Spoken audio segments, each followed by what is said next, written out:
Chapter 18. Once Upon a Dream. Her mother was a famous beauty in a land of famous beauties, and so it was only to be expected that Princess Audrey, daughter of Aurora, was gifted with the same lilting voice, lovely thick hair, swan-like neck, and deep dark eyes that could drown a prince in their warm embrace. Like a kitten scenting catnip, or perhaps like an owl of banished former villains sensing magic, a young prince could hardly be expected to resist such sparkly, dimpled charms. In point of fact, Princess Audrey, like her mother before her, was exactly the sort of princess who gave princesses all their rather princessy reputation, right down to her very last perfect curl, and the last crystal stitched into her silken gown. And so it was to Princess Audrey that Prince Ben went the next day, to lick his wounds and seek some comfort after the disastrous meeting of the King's Council. Like the discouraged catnip-seeking kitten he was. It was such a mess, he told her, as they walked around the garden of the cottage, as Aurora and Philip's grand castle was nicknamed after King Hubert had declared that the 40-room palace was a mere starter home for the royal newlyweds. Starter home, Aurora had said. What are you possibly imagining that will start? A shelter for homeless giants? The king had not been pleased to hear it. But Aurora was a simple girl and had lived as Briar Rose for 18 years of her life in an actual cottage in the woods. So she found the castle more than spacious enough for her family, and at least one or two stray passing giants. So what happens now? Audrey asked, looking perfectly charming with a flower in her hair. Naturally, it happened to match the silken lining of her dusty rose bodice. Surely even a prince can't be expected to do everything right the very first time he tries. Easy for you to say, Ben thought. A dove alighted on Audrey's shoulder, cooing sweetly. Audrey lifted one pale pink nail, and the dove nuzzled her gentle fingertip. Ben found himself looking around for the royal portraitess. Ben sighed. Somehow, even the sight of his beautiful girlfriend wasn't enough to lift the prince's somber mood. Dad says I have to hold another meeting to fix it. He's disappointed, of course, and he's had to send consolatory gift baskets of his favorite cream cakes to everyone who was there. So he's not in the best mood. You know how much he likes his cream cakes. Frosted or unfrosted? Audrey asked. And with currants or chocolates? All kinds, Ben said, sighing again. More than a dozen each. Mom thinks it's the only way to make peace, although Dad was kind of annoyed to give away so many of his favorite treats. They are rather good, Audrey smiled, and everyone does love cake. Ben wished Audrey could be more understanding, but her life had been charmed from the beginning as the pampered princess of two doting parents, especially Aurora, who had been separated from her own mother and forced to spend her formative years in a fairy foster home under the threat of a deadly curse. My daughter will never know anything but love and beauty and peace and joy, Aurora had declared, and she had meant it. So it wasn't hard to see now why Audrey couldn't understand how Ben could ever disappoint his parents. She never had, and she never will, he thought. Like almost everything in Oradon, Audrey was perfectly sweet, perfectly gentle, and if Ben were honest, sometimes perfectly boring. There were other colors aside from pink and pale turquoise. There were other animals who liked to do things other than coo and cuddle. There were perhaps also other topics than gowns and gardens and balls and carriages, no matter how good the custom paint job on the latest chariots was. Weren't there? I don't even know what those sidekicks are so upset about, Audrey said. They're so adorable, and everyone loves them. Why would they bother with things like wages and hours and... She paused to shudder. Credit? She stroked the dove. Those aren't lovely things at all. He looked at her. I don't know exactly. I never thought about it before. but I can't stop thinking about it now. I never imagined that anyone in Ordon didn't live exactly like we do. In our castles, with our servants, and our silk sheets, and breakfast trays, and rose gardens. I love rose gardens, said Audrey with a smile, and I love the ones with topiaries shaped like adorable creatures.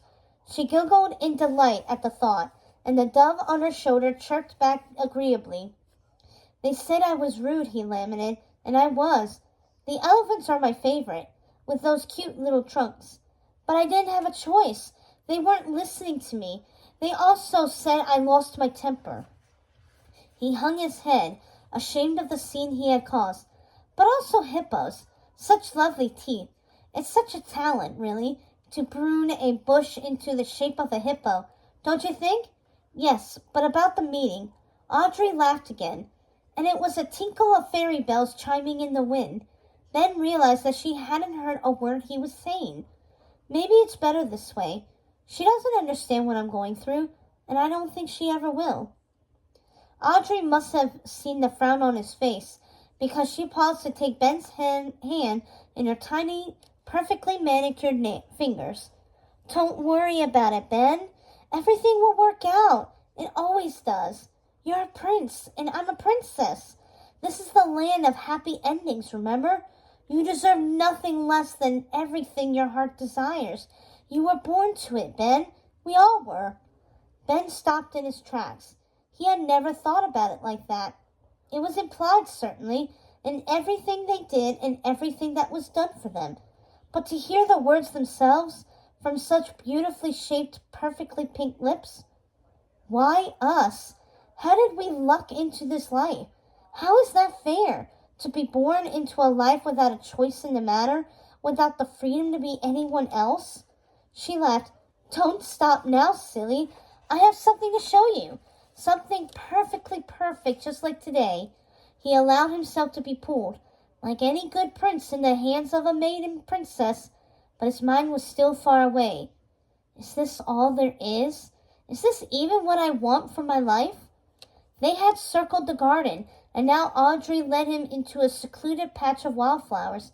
A beautiful picnic was laid out on the grass amid the blossoms, in a woodland vale filled with all manner of happy forest animals nuzzling, chirping, and hopping all about. Isn't it amazing? I had half the groundsmen and 3 cooks working on it all morning. She leaned in to nuzzle Ben's cheek.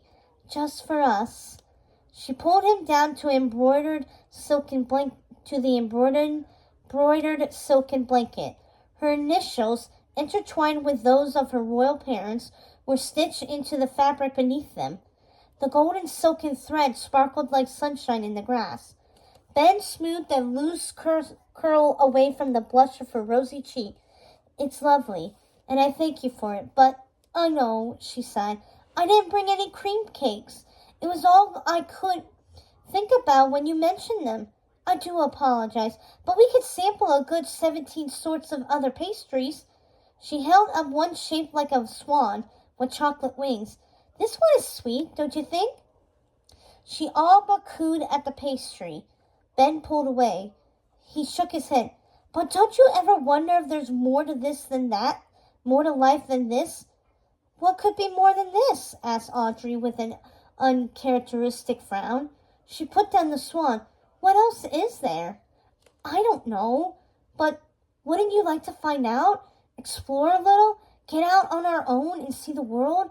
At least see our own kingdom? She sucked chocolate off her finger, and even that was distractingly cute. Ben wondered if she knew it. He suspected that she did. Then she sighed. You're not talking about that awful island, are you? He shrugged. Maybe. Don't you ever think about it? How weird it would be to live trapped in one place, under a dome? It was, in fact, the first time Ben could ever remember seeing his princessy feathers ruffled. She wasn't even pouting now. She was practically almost nearly slightly irritated. Perhaps, darling, they should have considered that being undertaking a life of evil and villainy. which could only lead to an eternity of punishment. Now Ben was intrigued. He had never seen her like this, and wondered for a moment if he didn't prefer it. At the very least, they were finally having a real conversation. You have to admit, an eternity is a rather long time. He shook his head. They're captives, Audrey. At least here in Oridon, we could travel anywhere and everywhere we please. They can't. Audrey smiled brightly. Yes, which reminds me, I told Aziz and Lonnie we would be visiting them today. Carriage picks us up in an hour. She leaned forward, touching his chin with her fingertip. Time for a new topic. Almost a whole new world, you could say. But Ben had a stubborn streak in him that wouldn't give it up. Don't try to change the subject, Audrey. Come on, don't you wonder about them at all? The villains? Yeah. Audrey sat back, shaking her head. No, good riddance. Mother says one of them tried to put her to sleep for 100 years. After she'd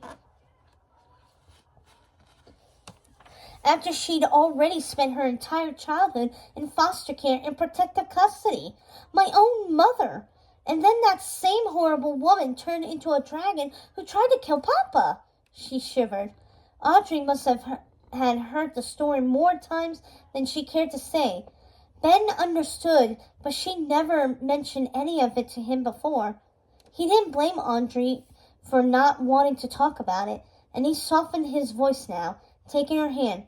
Her name is Maleficent, said Ben, who had studied his fairy tale history. His mother had read the old tales to him before he could even read himself. She was the mistress of darkness, the most evil fairy who has ever lived. Audrey's frown deepened. Don't say her name here, she whispered. It was practically a hiss. She was so upset. She might hear you and curse you. She takes away everyone and everything my family loves. Now it was Ben's turn to smile. No way. That door will hold them forever. He leaned forward. And who exactly does your family love? Audrey smiled in return. One blink, and the storm in her eyes was gone. My family loves all who are good and kind and deserving of such love, Your Highness. She held up her delicate hand, and he kissed it obligingly. I shouldn't give her such a hard time, Ben thought, not after everything her family has been through. Dance with me, my sweet prince, she urged. Ben stood up and bowed. Happy to please, my lady. Dancing in the forest was her favorite thing to do, he knew. Ben held her in his arms. She was beautiful, perfect, a princess who was in love with him, and he was in love with her. Wasn't he? Audrey sang softly. I know you, I walked with you once upon a dream. It was their song, but this time it caught him off guard. With a start, Ben realized he didn't know her. Not really. He didn't know her soul, her dreams, and she didn't know his. They didn't really know each other. And worse, he had never dreamt about her. Not once. For Audrey, that song might be about him, but for Ben, that song wasn't about her. No, not Audrey. He had dreamt about another girl, one with purple hair and green eyes glittering in the dark, a sly smile of mischief on her lips. Who was she? Where was she? Would he ever meet her? And would he ever get her out of his head?